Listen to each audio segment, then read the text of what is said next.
Imagine pulling up to your local fast food spot to grab an ice cream on a warm evening, only to find the lights off and a padlock on the front door.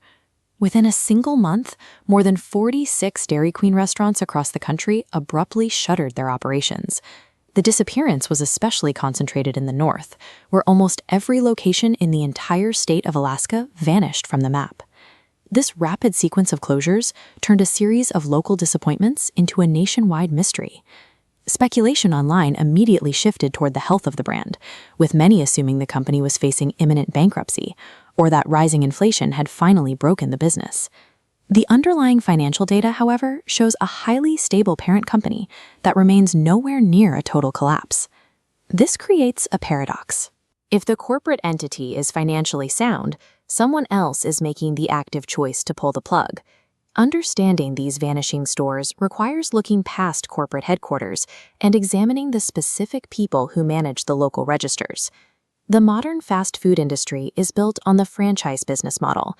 At the top is corporate, who owns the intellectual property, recipes, and operational standards.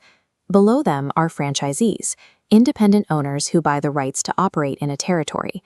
The franchisee carries the actual financial risk, paying for real estate, staff, and supplies. A permanent closure usually signals that a specific local owner could no longer sustain their overhead. On June 30th, 3 locations in Anchorage, Wasilla, and Palmer closed because a single franchisee simply exited the business. The lone surviving Dairy Queen in Soldotna remained open because it is owned by a different operator, proving that the brand itself is still viable in the state. Operating in Alaska presents brutal logistical challenges. Shipping and fuel expenses can climb significantly higher than in the lower 48 states. Franchisees must manage the immense physical difficulty of moving fragile ingredients through harsh, isolated winter environments to keep remote outposts stocked. These Alaskan closures highlight how vulnerable local operators are to their immediate economic conditions.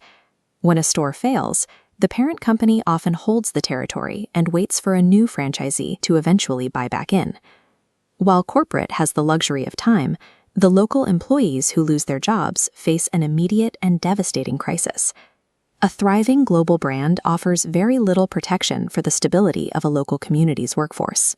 The logistical failures in Alaska are small compared to a much larger wave of closures happening nearly 4,000 miles away. A staggering 42 locations vanished almost overnight in the state of Texas. A bitter legal dispute and a massive franchise rebellion triggered this collapse, moving the story from simple logistics into high-stakes corporate conflict. What happens to a brand when the local operators go to war with corporate headquarters?